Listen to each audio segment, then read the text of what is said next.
সুপ্রিয় দর্শক, আমি মুস্তফা দানিশ স্বাগত জানাচ্ছি সম্পাদকীয়তে। আজকের আলোচনার বিষয় কিডনি নিয়ে কথা। আর এই নিয়ে আলোচনার জন্য আমাদের স্টুডিওতে উপস্থিত আছেন প্রথমে ডক্টর হারুন রশিদ, অধ্যাপক ও চিফ কনসালটেন্ট, কিডনি ফাউন্ডেশন হাসপাতাল অ্যান্ড রিসার্চ ইনস্টিটিউট। মাঝখানে আছেন ডক্টর নুরুল হুদা লেলির, অধ্যাপক ও পরিচালক, জাতীয় কিডনি ও ইউরোলজি ইনস্টিটিউট ও হাসপাতাল। এবং ওই প্রান্তে আছেন তৌফিক মারুফ, সভাপতি বাংলাদেশ হেলথ রিপোর্টার্স ফোরাম।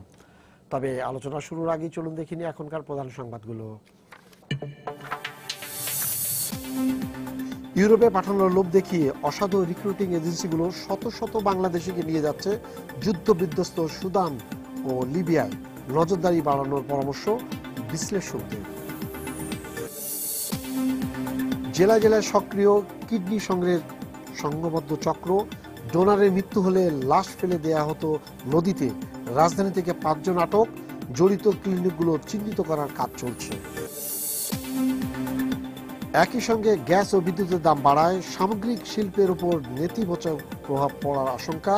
রপ্তানিতে পিছিয়ে পড়ার পাশাপাশি কমবে নতুন বিনিয়োগও, বলছেন শিল্প উদ্যোক্তারা। অর্পিত সম্পত্তি হাতিয়ে নিতে সারা দেশে তৎপর একটি চক্র। জমি বেহাত হবার আশঙ্কা। কাগজপত্র যাচাই বাছাইয়ে আরও সতর্ক হওয়ার দাবি নিবন্ধন কর্তৃপক্ষের।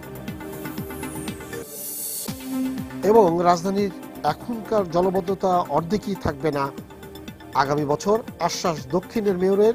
নাগরিক সমস্যা সমাধানের সুদূর প্রসারী পরিকল্পনা উত্তরের।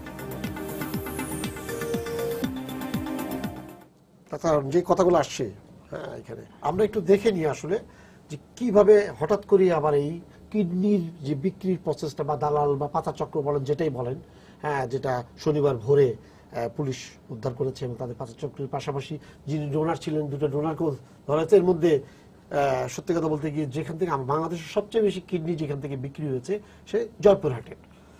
পাশাপাশি ওইটা সেই সময় যেটা ছিল বাগেরহাটও ছিল। আমরা একটু দেখে নিই কে কি বলছেন।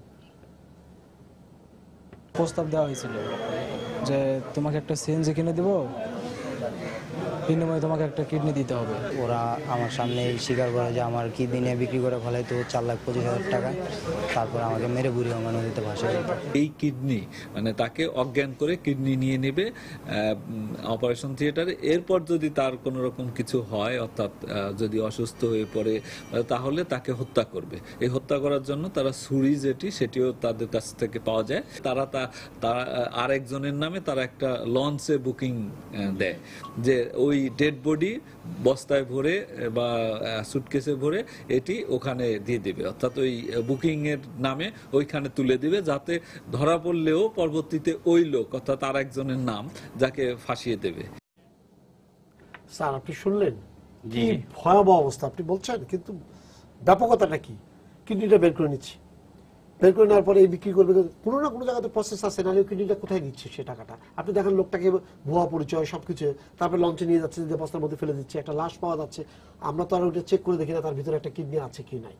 আলটিমেটলি দাঁড়াচ্ছে কি মানে এটা ভাবাই যায় না। এবং এই 2011 সাল থেকে কিন্তু 2006 সাল থেকে এই প্রসেসগুলো আসছে। আজকে যেটা মানে গতকাল যেটা হয়েছে, এটা ভয়াবহ অবস্থা রূপ নিয়েছে। রাত্রেবেলা যেটা ধরেছে পুলিশের যেটা বক্তব্য, সে নিজেও বলছিল যে আমাকে, তারপরে ওরা যে স্বীকার করেছে যে আমাকে ফেলে দিত। এখন আপনি বলেন স্যার, এই কিডনি একটা মানুষ যেটা দিয়ে মানুষ বাঁচে, তাকে আমরা ব্যবহার করার জন্য মানে কি খারাপভাবে ব্যবহার করার চেষ্টা করছি। আসলে যেটা এইমাত্র প্রচার করা হলো সেটা আমাদের ডাক্তারদের কাছে অবিশ্বাস্য জিনিস। জি, কারণ মানুষের যে অঙ্গ প্রত্যঙ্গ আছে শরীরে, সেই অঙ্গ প্রত্যঙ্গ বের করার সঙ্গে সঙ্গে ওর সেলগুলো নষ্ট হয়ে যায়। জি। এবং সেলগুলো নষ্ট হয়ে যাওয়ার পর ওটা আর কোনো কাজে আসবে না। এখন একজন ব্যক্তি যদি কিডনি দিতে চায় বা জোর করে তার কাছ থেকে নেওয়ার চেষ্টা করা হয়, সেটা একটা খুব অত্যাধুনিক অস্ত্রোপচার কক্ষ থাকতে হবে, ওটি, অপারেশন থিয়েটার। সেই ওটিকে ছাড়া যদি কেউ তার কিডনি কেটে নেয়, সেই কিডনি উইদিন 5 থেকে 10 মিনিটের মধ্যে ওটা ইউজ করা যাবে না। সুতরাং সেই জন্য আমি বলছি এই সংবাদটা যেটা প্রচার হতো এটা বিশ্বাসযোগ্য সংবাদ না। কিন্তু এটা যদি এইটা মানে কিডনি তো নিশ্চয়ই কেউ চাইবে না যে একটা কিডনি আমি একটা মানুষকে মেরে ফেলছি এবং এত বড় একটা রিস্ক নিচ্ছি, তার যদি এই জিনিসগুলো না থাকে, হ্যাঁ, যে এইটাকে ট্রান্সফার করা যাবে, তাহলে তো সে কোনোদিনই এই কিডনি গায়েব করবে না স্যার। অবশ্যই। এখন একটা কিডনি অকেজো রোগী, সে ধরেন ডায়ালিসিস করে বেঁচে আছে, আর তার ইচ্ছা হলো সে কিডনি ট্রান্সপ্লান্ট করে সুস্থ জীবনযাপন করবে।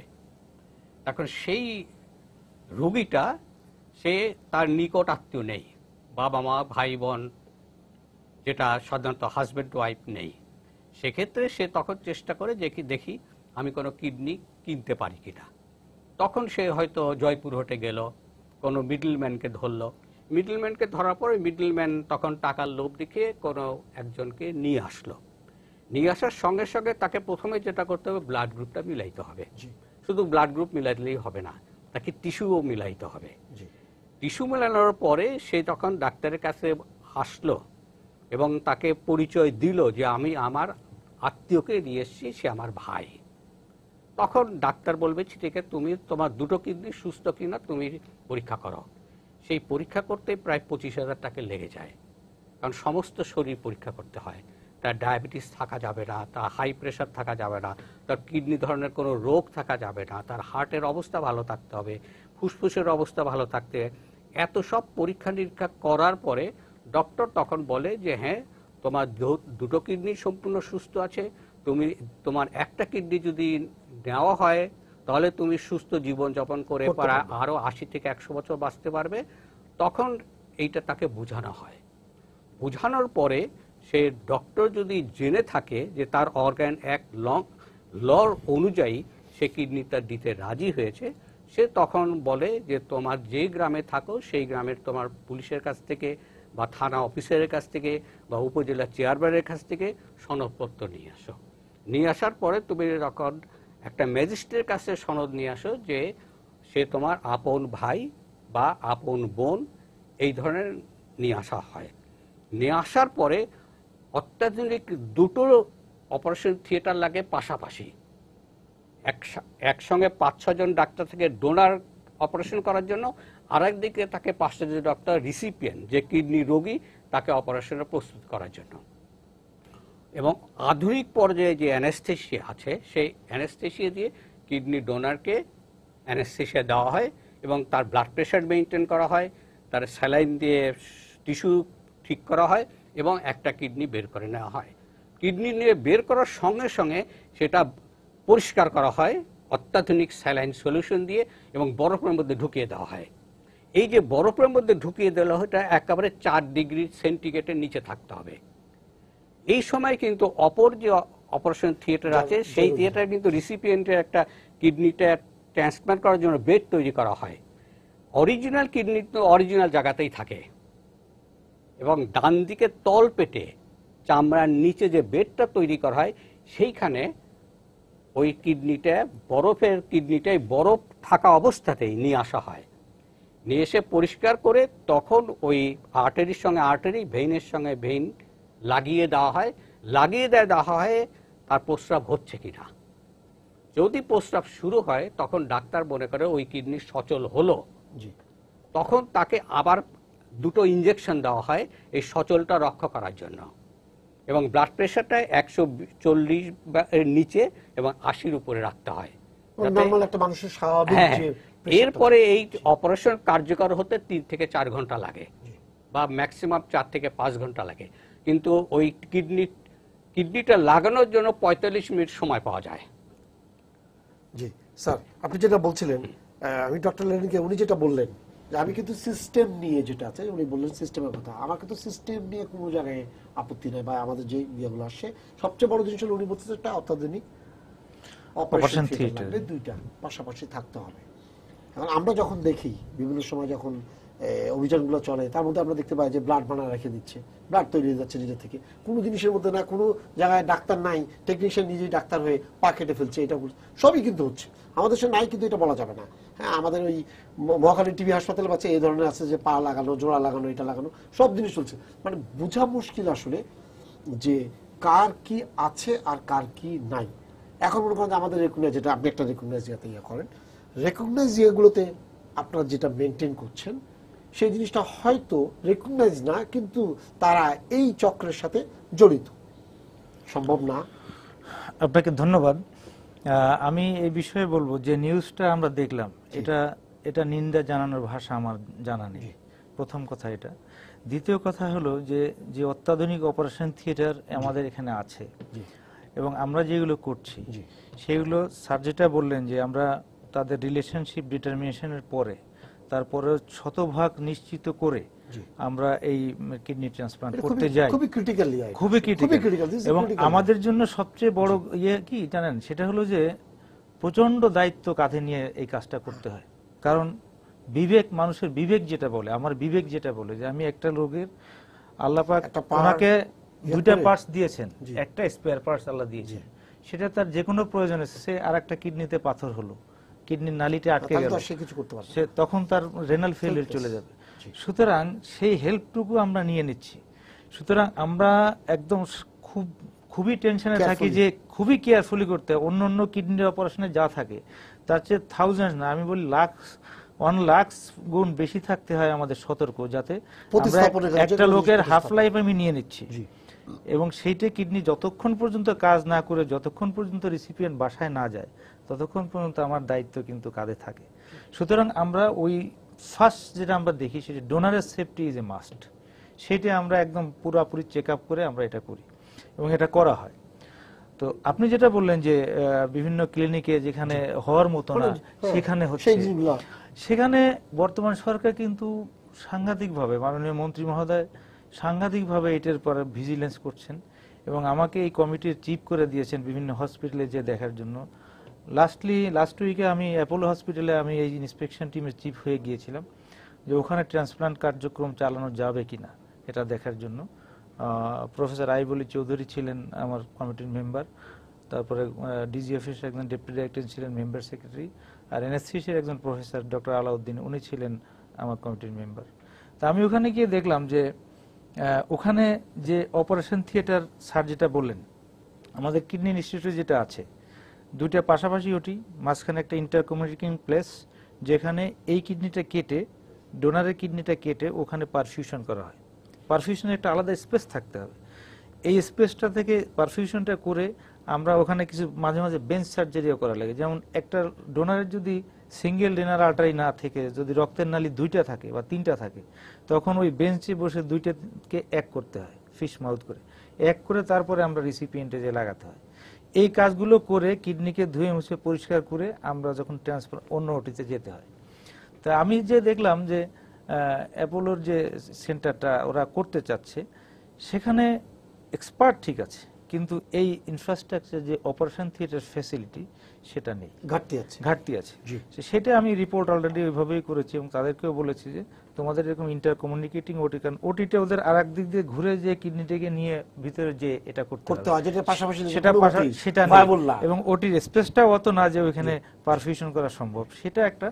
আর একটা বিষয় হচ্ছে যে তাদের ওই যে রিলেশনশিপ ডিটারমিনেশন সেই সব ইয়েগুলো, তারপর তাদের কস্ট, এগুলো নিয়ে গভর্নমেন্ট সাংঘাতিকভাবে সচেতন এবং মাননীয় মন্ত্রী মহোদয় এই ব্যাপারে আমাদেরকে নির্দেশনা ওইভাবে দিয়েছেন, যেখানে যেখানে যে ফ্যাসিলিটি থাকার দরকার সেখানে সেটা না থাকলে সেখানে ট্রান্সপ্লান্ট করা যাবে না। এবং ট্রান্সপ্লান্টের জন্য আলাদা renal ICU is a must, এটা থাকতেই হবে। না ডক্টর, আমরা যে কথাটা বলছি যে এই যে প্রসেসটা, ওদের যে প্রসেসটা, এখন প্রসেসটা যদি আজকে এইভাবে কেউ ধরতো না বা এই ধরনের কথা বলতো না, যদি প্রসেসটা সিস্টেমের মধ্যে থাকতো। উনি যেটা বলছেন যে হ্যাঁ, যে এটা হয় হার্ট ফাউন্ডেশন হলো, হার্ট ইনস্টিটিউট হলো, অথবা বারডেমে হলো বা বঙ্গবন্ধুতে হলো, মানে যে সিস্টেমের মধ্যে ছিল সেই জায়গায় কিন্তু কথা উঠতো না। কথা উঠছে তাহলে যাচ্ছে কোথায়, কিভাবে যাচ্ছে, কিভাবে করছে, তার মানে কি তাদেরকে এখানে বোঝাচ্ছে, তারপর তাদের এখানে তারা থাকছে, তাদেরকে টাকা দিচ্ছে, দিয়ে বলছে তোমরা থাকো এখানে, তারপর তারা রেডি করছে, তারপরে ভারতে দিয়ে যাচ্ছে। মানে বিষয়গুলো কিন্তু এরকম না, মনে করেন যে কিডনিটাকে নিয়ে ব্যবসা হচ্ছে। প্রবলেমটা হলো এই জায়গায়। আমি কিন্তু বলছি না যে আমার সরকারি কোনো প্রতিষ্ঠান এই কাজটা করছে, আমাদের যে আমরা না, হ্যাঁ আপনি যেটা বললেন যে স্ট্যান্ডার্ডে, কিন্তু এটার সাথে মনে করেন যদি কিডনির যে বুঝে না, কিন্তু কোনো জায়গায় কিডনি দিয়েছে এবং ম্যাক্সিমাম ক্ষেত্রে যে দিয়েছে সেই কিন্তু আবার দালাল হয়ে যাচ্ছে, তাহলে কিডনি কোনো না কোনোভাবে তো এই 200 লোকের কিডনি এর আগে যেগুলা গেছে কোনো না কোনো জায়গায় তো গেছে, যেভাবেই হোক না কোনো গেছে, এবং আমাদের দেশ থেকে এটা গেছে, যেভাবেই করুক, যেভাবেই ইন্ডিয়াতে, ভারতেও কিন্তু এটা আমাদের এখানে প্রায়, ভারতের খালি তাই না, ভারতেরও কলকাতারও পশ্চিমবঙ্গের কিছু এলাকা থেকে এরকম কিডনি পাওয়া গেছে, সে তার অপারেশন করার পর দেখা যাচ্ছে কিডনিটা নাই হয়ে গেছে, সে জানতো না। মানে এই ঘটনাগুলো আমরা দেখেছি। আমি কিন্তু সেই কথা বলছি, আমি যেটা বলছি যেমন এই যে কিডনির যে ব্যবসাটা, আপনি বললেন যে পাশ থেকে একটা কিডনি রেখে ইয়ে করলে 10 মিনিটের মধ্যে নাই হয়ে গেল, ওই কিডনি ব্যবহার করার সুযোগ নাই। তাহলে তারা নিশ্চয়ই এমন কোনো দুর্বল কাজ করে না যে এই কিডনিটা নেওয়ার পরে সে বিক্রি করতে পারবে, তাহলে তো সে টাকা পাবে না। সেটা তার ক্লায়েন্টকে টাকা দিচ্ছে কি করে? আমার ইয়েটা হলো তাহলে ক্লায়েন্টকে টাকা দিচ্ছে, কোনো না কোনো সুযোগ তো সে পাচ্ছে। আমি বলছি না যে কোন জায়গায় করছে বা কিভাবে হচ্ছে, কিন্তু অবশ্যই সুযোগ পাচ্ছে। নাহলে সে এই এত বড় একটা রিস্ক, 4 লাখ টাকা, 3 লাখ টাকা বা 5 লাখ টাকার কথা বলে 2 লাখ টাকা দিক আর 1.5 লাখ টাকা দিক, কারো কাছ থেকে 60,000 টাকা নিচ্ছে, হচ্ছে কি করে? তবে আমি আপনাকে এটা বলতে পারি যে কালাইয়ের যে ঘটনাটা আপনারা রিপোর্ট করেছিলেন এর আগে, কালাইয়ের ঘটনার পর থেকে আমাদের এখানে যারা যে কয়টা টিম আছেন, মানে আমাদের কলিগ যারা আছেন ট্রান্সপ্লান্ট যারা করেন, তারা টোটালি এখন এই রকম আনরিলেটেড ট্রান্সপ্লান্ট এবং kidney trading, organ trading totally বন্ধ। এটা আমি জোর গলায় বলতে পারি।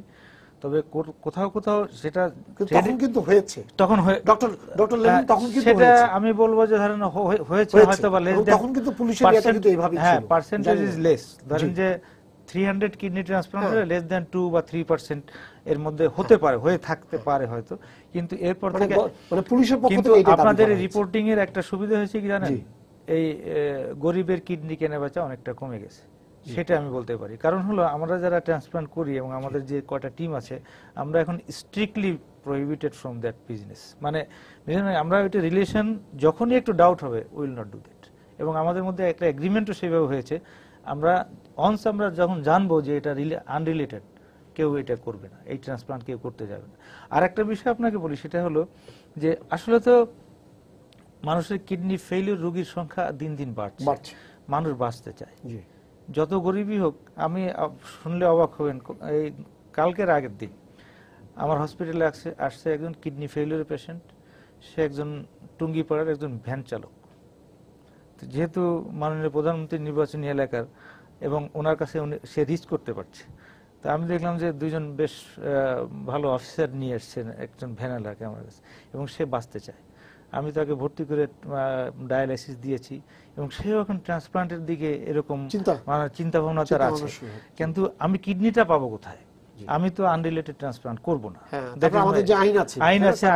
আইন পারমিট করে না, আর বিবেক তো আমাদের আছে। সার্জন, আমরা কোয়ালিফাইড সার্জন তো সবাই যারা করছেন, মানে শুধু কোয়ালিফাইড না, মানে খুব ভালোভাবে কোয়ালিফাইড হতে এই সব সার্জারিতে। তো আমি ব্যবসা যে এরা করবে না, কারণ আমি আপনাকে বলি, আমরা যারা ট্রান্সপ্লান্ট করে, আমাদের ট্রান্সপ্লান্ট সার্জনরা, একটা ট্রান্সপ্লান্ট করতে মিনিমাম 5 আওয়ার্স ব্যয় হয়। 5 আওয়ার্স যদি 5টা টিউবার মানে প্রস্টেট অপারেশন করে যে টাকা পাওয়া যায়, এটা তো খুব নমিনালস। আমাদের ওখানে তো চার্জ নেই। আমাদের ওখানে টোটাল পেশেন্টের যে এক্সপেন্ডিচার 50,000 টাকার মতো যায় সরকারি হাসপাতালে। আমরা তো কোনো চার্জ নেই না, এটা সরকারি। আর স্যারের ওখানে হয়তো 10,000 5,000 একটা অনারারিয়ামের মতো দেয়। কিন্তু ওই 5 ঘন্টায় কিন্তু একজন সার্জন প্রায় 1 লাখ টাকার ইনকাম করতে পারে, এবং ইজি। 5টা প্রোস্টেট অপারেশন করলে 1 লাখ টাকা মিনিমাম বিল হয়, মানে সার্জনের পার্সোনাল বিলটাই। সেজন্য সার্জনরা এটা করার জন্য কখনোই ইন্টারেস্টেড না। শুধু মানুষের লাইফ তার চলতে হবে, তার দিকে সিম্পেথি দেখাই এটা করা। আর একটা জিনিস হলো যেটা যে এই কিডনি আমি পাবো কোথায়? এটা তো মানুষ তো চায় আমি বাঁচতে চাই।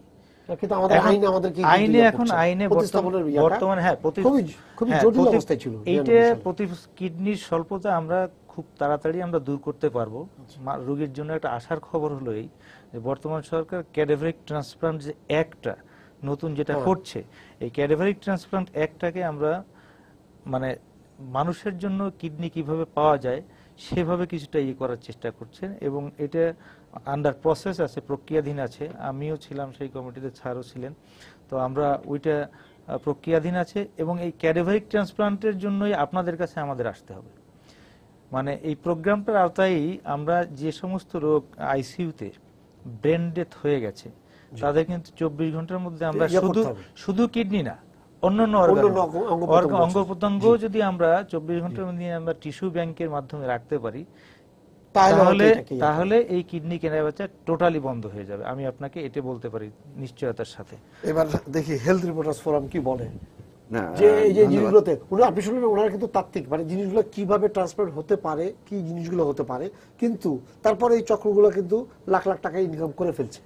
তৌফিক, রাইট, আমি ওই জায়গাটায় আসছিলাম যে দুইজন স্পেশালি যে হারুন স্যার বাংলাদেশে কিডনি ট্রান্সপ্লান্টের জায়গায় পায়োনিয়ার, লেনিন ভাই আছেন ওনারা, তো আসলে ওনাদের অপারেশনের যে জায়গাগুলো একেবারে মেডিকেল সায়েন্সের জায়গাটাই তারা বলেছেন, কিন্তু আপনার যে টপিক সেই অনুযায়ী আমরা যদি দেখি যে নিশ্চয়ই আমি এটা বলতে চাই না যে এই যে ছুরি কাঁচি দেখলাম এইগুলা দিয়ে যে কিডনি কেটে রাস্তায় বসে বা অন্য কোথাও বাড়ি ঘরে, সেটা কিন্তু না।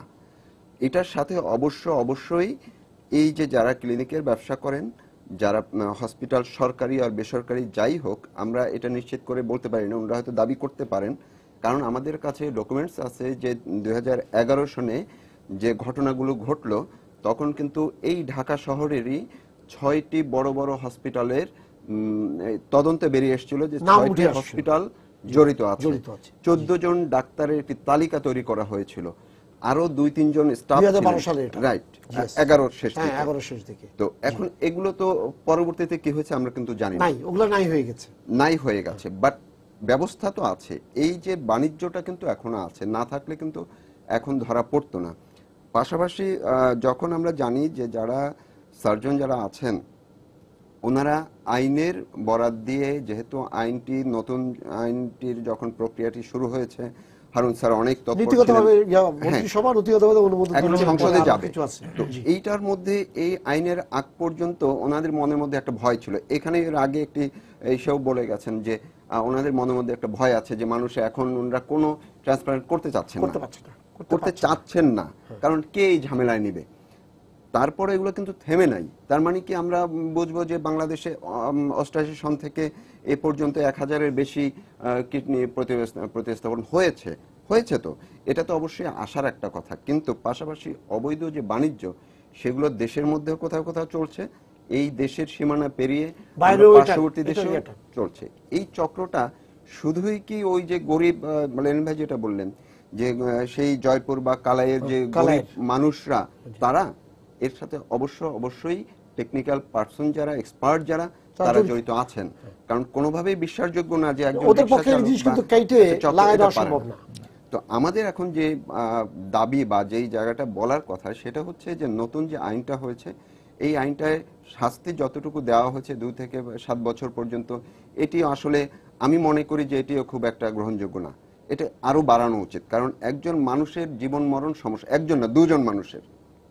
তো সুতরাং এরকম একটা অপরাধ করে মাত্র 2-5-7 বছর জেল হবে, সে আবার বেরিয়ে আবার একই ব্যবসায় নামবে, আমরা তো দেখছি এটা হচ্ছে। তো সুতরাং এই আইনটা আমার কাছে মনে হয় এখনো সময় আছে আইনটার এই সাজার মাত্রাটা আরো বাড়ানোর উচিত। সেকেন্ড থিং হচ্ছে যে ব্রেন ডেথের কথা বলা হচ্ছে, এটি খুবই একটা ইতিবাচক। আমরা যদি বাংলাদেশে দেখি যে এখন যে চক্ষুদানের একটা অ্যাওয়ারনেস তৈরি হয়েছে অনেক, কিন্তু আর ব্লাড ব্যাংকের তো ব্লাড ডোনেশনের বিষয়টি তো এখন নাই, অনেক মানে এখন আর বাণিজ্যিক ভাবে রক্ত কেনা হয় না, খুব কমে গেছে। এই যে এই অ্যাওয়ারনেসটা এই ক্ষেত্রেও যদি গ্রো করা যায়, আমরা সবাই মিলে যদি করতে পারি, তাহলে আমার কাছে মনে হয়, এবং হারুন স্যার সন্ধ্যায় আমাকে বলেছেন, লেনিন ভাই বললেন যে একটু আগে এইমাত্রই বললেন যে যদি এই যে কিডনির ক্ষেত্রে, লিভারের ক্ষেত্রে যদি এই ব্যবস্থাপনাটা চালু করা যায়, এটা গভর্নমেন্টের দিক থেকেও আরো এগিয়ে আসতে হবে। পাশাপাশি যারা ডোনার থাকবে, আত্মীয় স্বজন, অর্থাৎ আইসিইউতে যে ভদ্রলোক বা যে রোগী থাকবেন, আমার একজন আত্মীয় আইসিইউতে আছেন, ডাক্তার বললেন যে উনি ক্লিনিক্যালি ডেড, উনি বাঁচবে না, আপনি পারেন হয়তো বাসায় নিয়ে যেতে বা এখানে থাকুক, আল্লাহর নাম নেন। আমি জানলাম, আমি আশ্বস্ত হলাম যে আসলে বাঁচবে না, যতক্ষণ থাকে তো ওই সময়টায় যদি আমি একজন সচেতন নাগরিক হিসাবে আরেকজনের জীবন বাঁচানোর জন্য আমি যদি আমার এই যিনি আইসিইউতে আছেন তার একটা কিডনি কিংবা লিভারের অংশ যদি আমরা দান করতে উদ্বুদ্ধ হই, আমরা যদি সম্মতি দেই, এটি কিন্তু ওই নতুন আরেকটা জীবনকে বাঁচিয়ে রাখতে পারে। তো আমার মনে হয় যে আপনারা যারা আছেন আপনাদের এইটার জন্য আরো সক্রিয় হওয়া দরকার, ভালোভাবে কাজ করা। একটা টেলিফোন আছে, দর্শক আপনার পরিচয় দিয়ে প্রশ্ন করুন। হ্যালো, আসসালামু আলাইকুম। ওয়ালাইকুম আসসালাম। আমি আবুল কালাম স্বপন, এই যে আশকোনা হাজি ক্যাম্প থেকে বলছি। জি, আমার কথা হলো যে আমি 11 আগস্টের পত্রিকায় ইন্টারের রেজাল্ট একটা সিরাজগঞ্জ বিশ্ববিদ্যালয় কলেজ থেকে একটা মেয়ে জাহেরা খাতুন, সে কিন্তু জিপিএফ পেয়েছে ডায়ালিসিসের মাধ্যমে করে করে, কিন্তু তার খুব টাকার অভাব। এবং আমার বাসায় আমার স্বয়ং শালা, সে আজকে 1 বছর ধরে ডায়ালিসিস করতেছে, এখন আর টাকা পয়সা কোনো ম্যানেজ করতে পারছি না। কিন্তু এই যে সরকার এইভাবে দিয়ে করছে যে নিজের আত্মীয় স্বজন ছাড়া কেউ দিতে পারবে না, তাহলে সরকার এই যে প্রতি বছর যে হাজার হাজার লোক মারা যাচ্ছে, এটা কি কিছু সরকারের করণীয় নাই? ঠিক আছে, বলছিল জি, হ্যাঁ, আমি যে জিনিসটা আমি হ্যাঁ ওই জায়গাটা যে শুধুমাত্র যে কিডনি বেচা কিনে এটাও না, এই যে আমাদের দর্শক ভাই যেটা বললেন খুবই, আমি এই বিষয়টা একটু পরে বলতাম যে ব্যবসা কিন্তু ডায়ালিসিস নিয়েও ব্যবসা চলে, বেপরোয়া ব্যবসা চলে। আমি এই দুইজন এখানে আছেন ওনাদের সামনেই আমি বলি যে সরকারি হাসপাতালগুলোতেও যেমন এটা নিয়ে চলে, আবার বেসরকারিগুলোতেও চলে। হয়তো স্যার যে সেন্টারটা আছেন স্যার নিজে জানেন না, কিন্তু ওইখানে আমরা বিভিন্ন সময় অভিযোগ পাই, স্যারের হয়তো নজরে যায় না, কিন্তু আবার কিডনি ইনস্টিটিউট যেটা আছে সেখানেও এটা হয়। গেল আপনি একটা হচ্ছে সিরিয়ালের সমস্যা, ওনরাই বলে থাকেন যে প্রতি সপ্তাহে কিংবা 15 দিনের মধ্যে যদি ডায়ালিসিস যদি নিয়মিত না করা যায় পেশেন্টের অবস্থা খারাপ হয়, কিন্তু আমার যদি সিরিয়ালেই 3 মাস সময় লেগে যায় তাহলে কি হবে? তো বাধ্য হয়ে সরকারি জায়গায় সুযোগ না পেলে সে প্রাইভেটে যাবে। তো প্রাইভেটে যাওয়া মানেই একটা বাণিজ্যের একটা যোগসূত্র হয়ে যায়।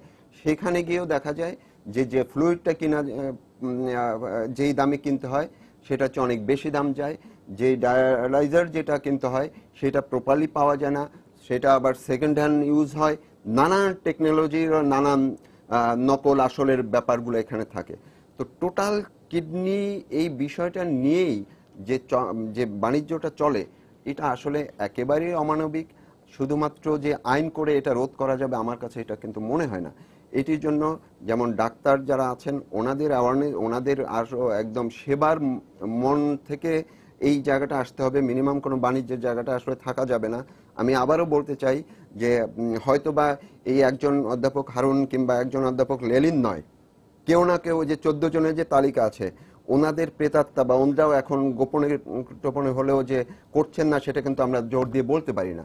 তো সুতরাং এই মনিটরিং, আপনি যেহেতু মনিটরিং এর দায়িত্বে আছেন, আমার কথা হচ্ছে যে এই মনিটরিংটা জোরদার করতে হবে।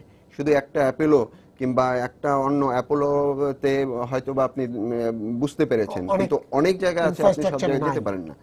এটার মধ্যে রাজনৈতিক প্রভাবের একটা ব্যাপার আছে, এটার মধ্যে যারা অন্য চক্র আছে ব্যবসায়িক তাদের প্রভাবের ব্যাপার আছে।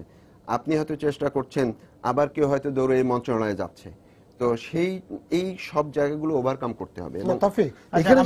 আমি একটু প্রাসঙ্গিক কিছু কথা আছে ডায়ালাইসিস সম্পর্কে যেটা বললেন, সেটা আমি আপনাকে এখন বলতে পারি। রাইট এট দিস মোমেন্ট আমার হসপিটালে যেটা প্রিভেইল করছে, মাননীয় প্রধানমন্ত্রীর ঐকান্তিক দিক নির্দেশনায় এবং মাননীয় মন্ত্রী মোহাম্মদ নাসিমের উদারতায় আমাদের হসপিটালে এখন এই ডায়ালাইসিসের ফ্লুইড, ডায়ালাইজার, এভরিথিং সব কিছুই ফ্রি অফ কস্ট সাপ্লাই দেওয়া হচ্ছে।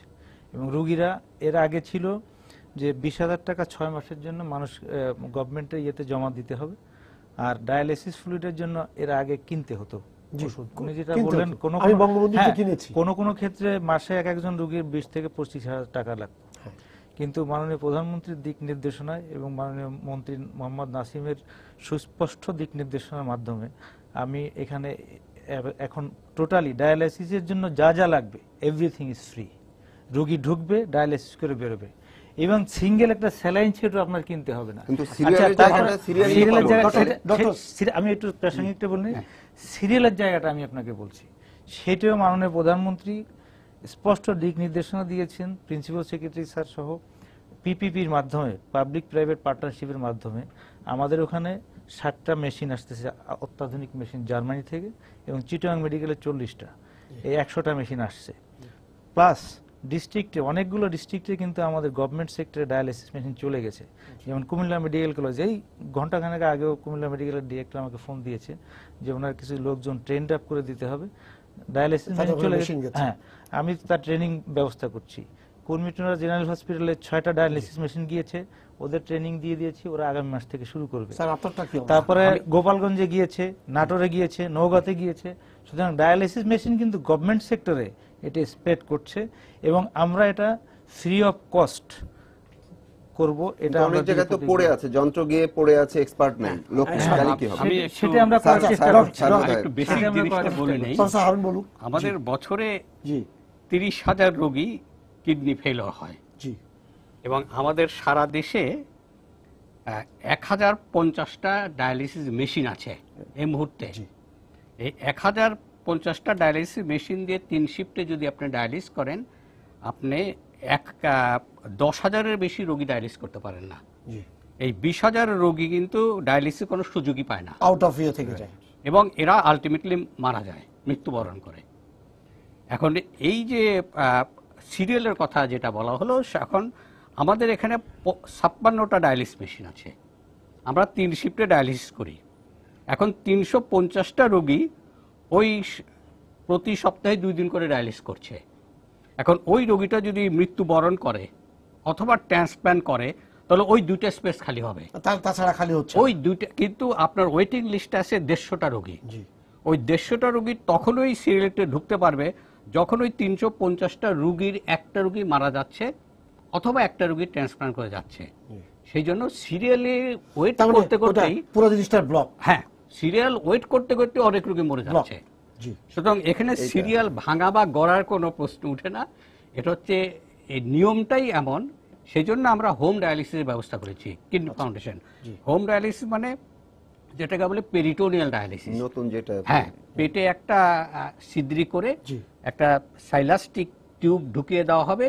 রোগীরা 2 লিটার পানি পেটের মধ্যে রাখবে। এই 2 লিটার পানি পেটে রাখবে, এটা 3 শিফটে কাজ করবে। সকাল 8টার সময় অফিসে যাওয়ার আগে 2 লিটার পানি পেটে ঢুকিয়ে রাখবে, বিকেল 5টায় অফিস থেকে এসে ওই পানিটা বের করে আবার নতুন পানি দিয়ে 2 লিটার দেবে, আর ঘুমানোর আগে রাত 11টার সময় ওই পানিটা বের করে আবার নতুন পানিটা দিবে। এই সাইকেলটা কন্টিনিউয়াসলি চলবে। এটাকে বলে হোম ডায়ালাইসিস।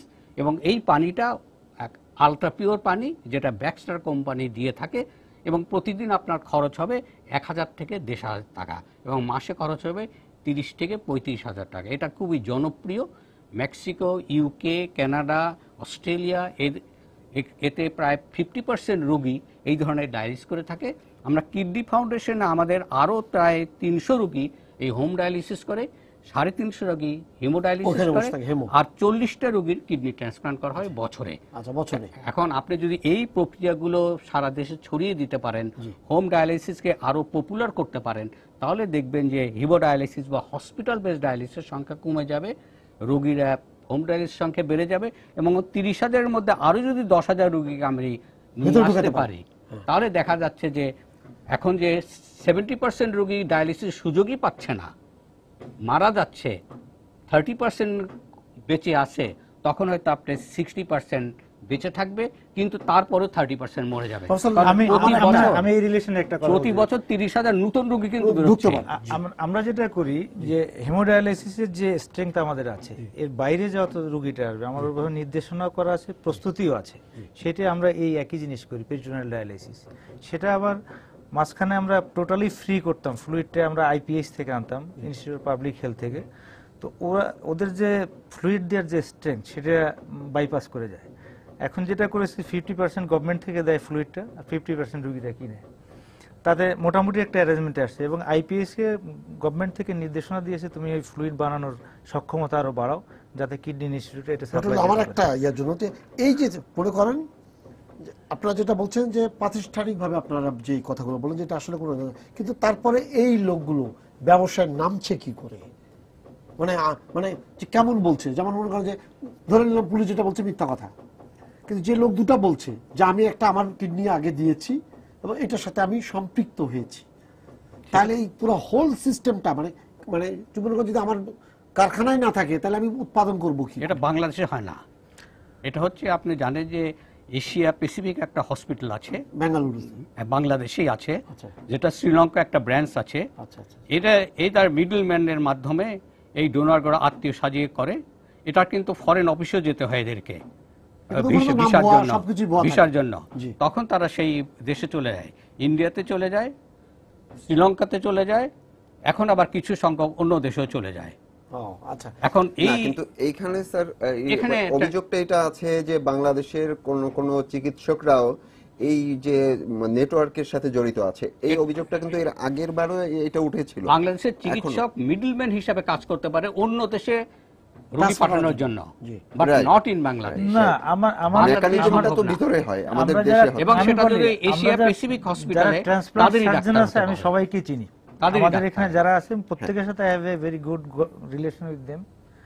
আমি এটা বলতে পারি তারা কেউই এত অনৈতিক না যে এই অর্গান ট্রেনিং এর সাথে যুক্ত হবে না। কিন্তু আমি হচ্ছে তো কেউ না কেউ তো আমি কিন্তু ওটা বলছি না, আমি যেটা বলছি আমার যে সমস্যাটা হলো এই ব্যবসা স্ফীত হয়ে বাড়ছে কি করে মনে করেন। তবে আমি এটা বলি, আরেকটা কথা বলি, সেটা হলো যারা দালাল আছে, যারা ব্রোকার, তাদের আইকিউ কিন্তু আমার মনে হয় যে not less than a doctor, not less than a good officer. ওরা লোক দেখলেই টার্গেট করে বলতে পারে যে হ্যাঁ আমি এর কাছে গিয়ে এই কথাটা বললে সে আমাকে আপন করে নেবে। এবং আমাদের দেশের রোগীরাও কিন্তু এরকম আছে। যেমন আমি আপনাকে একটা কথা বলি, আমার ওখানে যে রোগীটা ভর্তি হতে পারছে না, আমার ওখানে কিন্তু আগে অনেক, আপনি যখন ছিলেন রোগীর লাইন হতো, রোগীর লাইন হতো অপারেশনের জন্য 6 মাস পরে সিরিয়াল দিতে হতো।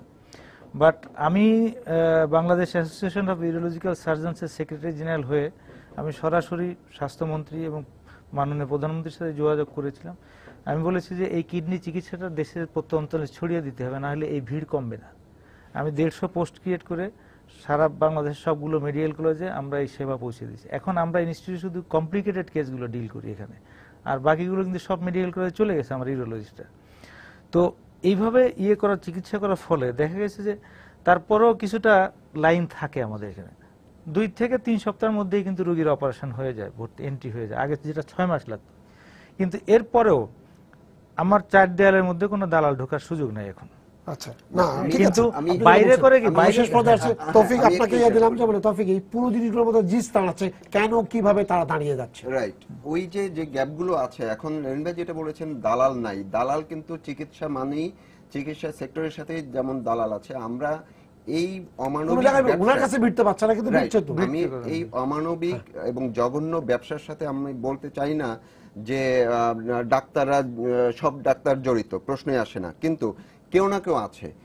বাণিজ্য যারা করে তারা আছে, দালাল আছে, সবই আছে। কিন্তু আমরা যদি দেখি যে এই দেশের যেমন ডাক্তাররা আমাদের বেশিরভাগ মানুষের জীবন বাঁচান, আবার ডাক্তারদের মধ্যে যেই গুটিকতেক অনৈতিক চর্চা করেন, তারা যখন একজন ক্যান্সারের রোগীকে নিয়ে ব্যবসা করেন, রোগী ভাগিয়ে নেন, অন্য একজন রোগীকে, হার্টের একজন রোগীকে নিয়ে হার্টের ডিভাইস নিয়ে ব্যবসা করেন, ডাক্তাররাও তো করেন, কেউ না কেউ আছে। তো এই চক্রের সাথে অবশ্যই ডাক্তার আছে, অবশ্যই যারা ওই যে দালাল চক্র আছে। তো সরকার একা তাদেরকে সামাল দিতে পারছেন না। এই ক্ষেত্রে আপনারা যারা আছেন, এবং আমি মনে করি এই কিডনির 2 জন দায়িত্বশীল ব্যক্তি এখানে বসা আছেন, আপনারা যদি আরো সচেতন হন, আরো উদ্যোগী হন, সরকারকে সহায়তা করেন, তাহলে আমার মনে হয় যে অবশ্যই এই কিডনি নিয়ে বাণিজ্য এটা বন্ধ হবে না। আপনাদের ধন্যবাদ স্টুডিওতে আসার জন্য, যতক্ষণ সময় দিলেন, পাশাপাশি যে এই কথাগুলো বললেন, মানুষের আসলে জানার দরকার ছিল যে আসলে এটা কিভাবে হয়, কেন হয়, এটার সাথে কারা আসলে জড়িত, হয়তো সব মনে করে নিচ্ছে যে ডাক্তার করবে। আপনাদের ধন্যবাদ, সবাইকে শুভেচ্ছা জানিয়ে শেষ করছি আজকে সম্পাদকীয়। আগামীকাল আবারও দেখা হবে রাত 10টায়, দেখার আমন্ত্রণ রইল। শুভরাত্রি।